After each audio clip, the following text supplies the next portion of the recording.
And hello, YouTube, and welcome back to another episode of The Zone TV Movie Entertainment with me, your host Jonathan. Once again, bringing you my thoughts and review for the brand new X-Men film, X-Men Dark Phoenix, or just Dark Phoenix, whatever you want to call it. So, this is it. This is pretty much The Wire. This is pretty much the last time we're ever going to see the X-Men on the big screen, or just anywhere in general, unless you want to count Legion as well on TV, because that's gonna be it. And then because New Mutants was supposed to come out last year, didn't come out. It was supposed to come out this year, got pushed back again to next year. So I'm not even gonna count it right now. So, the Dark Phoenix. If you don't know what the Dark Phoenix is, the Dark Phoenix is this entity that inhabits Jean Grey's body, and she kind of becomes what's the word I'm looking for? Omnipotent, more powerful than she's ever been. She basically becomes a god, if you will. So, because we all know, if you know the story of the X-Men, you know the story of Jean Grey, she's very powerful with her psychic connection and her psychic abilities. And in this movie, her powers get pretty much taken over by the Phoenix itself, and she pretty much goes haywire and goes out of control. Now, this movie does star James McAvoy, Michael Fassbender, Jennifer Lawrence, Sophie Turner as Jean Grey, of course, and Nicholas Hoult as Beast, who was like this close to become Batman. So, a lot of people in this movie. We got Jessica Chastain joining the team as well. So, how is this movie? I actually like this movie a lot. I feel like this movie to me was, for me personally, might go into this movie not liking this movie, and that's cool. I'm not here to tell you guys, go check this movie out, because this movie is incredible. Everybody's wrong about this movie. No, I'm not saying that. I'm just saying, for me personally, I like this movie a lot, because what this movie gave me more what I wanted from X-Men Apocalypse.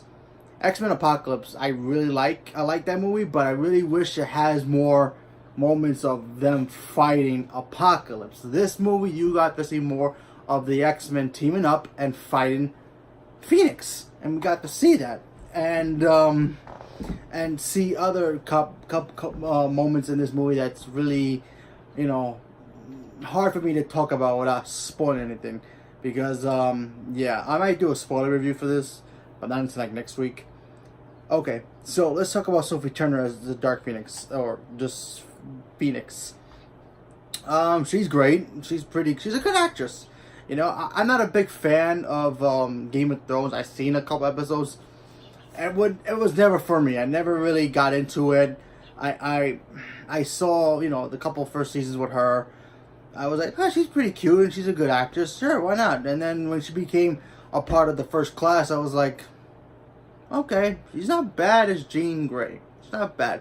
Let's see how she can evolve. And then when she evolves in this movie. For me personally, she evolves. Like, she takes that Jean Grey character that the other actress, I keep forgetting her name and I apologize, I should remember her name, has never done. Because we got to see Jean see, her flaws, her pain, her suffering, and see her evolve into the Phoenix is pretty in spectacular fashion. It's pretty cool, and I liked it a lot. And her chemistry with Scott was more realistic than has ever been in the other movies. So kudos to that. And it's also directed by Simon Kinberg, who's his first time directing, and he's been involved with all the X-Men movies, so he knows these characters very well. And I always wanted to see an actual true relationship between Scott and Jean. And to me, it felt real. It felt really real. We got to see something from James McAvoy's Professor X that we really haven't seen. How vulnerable he is, and how sometimes deviant he could be in this. Because when you watch this movie, and you see him act a certain way, and you see how his actions have consequences in this movie, you're like, wow. I don't think I ever will see him do that before. He's done some weird things in the comics, but I didn't think they would ever do it in the movies, and they actually did it here. Magneto has never been better. And I like Ian McKellen's Magneto, but gotta say, Michael Fassbender really brings it here. He brings it to a whole new level, like how Magneto's supposed to be, because Magneto is like one of the most powerful, not only mutants out there, he's one of the most powerful Marvel characters out there. And him displaying the power really works here in this movie. And he got some cool iconic shots that I don't even think, I think they surpass even McKellen's, great moments, like his bridge scene or his moment where the first X-Men where he points the guns to the cops, surpasses all that in this movie. And Michael Fassbender did a really good job, so I applaud him for that. The actor who plays Cyclops was great. He finally felt like how Cyclops was supposed to be a leader in this. Jennifer Lawrence as Mystique. The first time I saw her as Mystique, I liked. Days of Future Past, loved her in that. Apocalypse, you can tell that she doesn't want to be a part of these movies anymore, and it pretty much carries on to this one as well. But she did okay job, so I'm not gonna bash on her too much because I like this movie a lot, and this movie is fun. This movie had the best third act in the whole movie.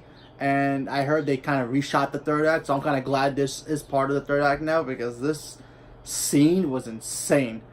And for me personally, like I said, you might think differently, but for me, it was nuts. It was cool. It was great. Something I haven't seen in the last X-Men movie, which I kind of wanted to see. I was like, oh, I hope if we get something good with Apocalypse.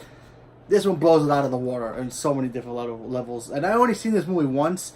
And I'm going to see it again because right now I don't know where I put this movie at. Right now it's a limbo land for X-Men movies, but I have no idea where I'm going to put it right now. This could be better than 3 for me right now, or it could be underneath 3, and then I could put the rest. Because right now, for me, X2 is still number 1, if I don't count Logan. And, because Logan's his own trilogy. And, Days of Future Past is number 2, if I'm just counting the X-Men movies. Because if I don't count Logan, it'll be those 2 first. If I count Logan, Logan will be number 1. Because to me, Logan is the perfect movie. It's the only second perfect movie in any comic book movie besides The Dark Knight. So, there you go with that. And like I said, I love the Jean Grey character. I've always liked the Dark Phoenix. She's actually my second favorite X-Men female character of all time behind Scarlet Witch. So, I'm kind of glad that she was able to shine here. I think Sophie Turner did a really good job with this character. And I really pray that they make more because this movie, it's part of my negative that this movie sets up more. Like this could lead up to more movies, and especially it leads up to certain events that happened in the past movies. So you look at it and go, please give us more.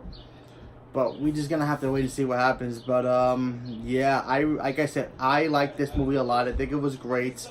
You might go into this movie thinking it's the worst X-Men movie ever. That's cool. No judgments here. But you might think I'm crazy for liking this movie. But like I said, I can't help it. I really like this movie a lot. What they did with the characters was great. It felt like a real, true X-Men movie. And I enjoyed it. Every moment of it. It was great. Jessica Chastain's character is very unique. And I don't want to talk about her too much. At some moments in the movie, her character acted like a robot. But throughout the rest of the movie, her character was fine. And especially the character that she plays. I don't want to talk about it because, like I said, it's a spoiler. But let's just say she plays a character that's in the Marvel family. I'll just say that. In the Marvel family. Not the MCU, not Marvel, just in the Marvel family. When you look at it, you go, huh, a lot of similarities. True, but it's very different at the same time. But it's pretty much that character. And I'm surprised a lot of people who are reviewing this movie don't catch that. But maybe because they really don't notice the whole issue with it. But I caught it right away. And I was like, yeah, that's pretty much what she is. And it's awesome. And I think they did a better job than other comic book movies have done. They used this character and they, did it better here. So, and that's my opinion for that. But like I said, Jessica Chastain was cool. Michael Fassbender did really well. Sophie Turner was like the star of this movie, literally the star of this movie, and she was phenomenal from beginning to end. Nicholas Hoult Beast continues to get better at it, so he did a great job. So I'm glad he is Beast still. And all I gotta say about the X-Men movies now is thank you if this is the final X-Men movie. Because I grew up watching all these movies. I've seen every single one of them except the first one in theaters. I've seen every single one of them in theaters except the first one, and I love that first one too. So thank you to Fox for giving me all these X-Men movies, and they're freaking awesome, every single one of them, even the weakest ones. You know, I mean, yes, of course, I include Deadpool. Deadpool's part of it, even though he never shows up in the X-Men movies, but he's still X-Men character, so you gotta have a special place for Deadpool in your heart. So there's that, and yeah. So let me know what you guys thought about the movie. If you guys saw it, did you guys like it? Did you guys hate it? Are you guys glad that it's back with Marvel now? And let Disney take over and see what they can do with it now? You're probably glad it's over. Leave me a comment below. Let me know what you guys thought about it. Thank you very much and have a good day.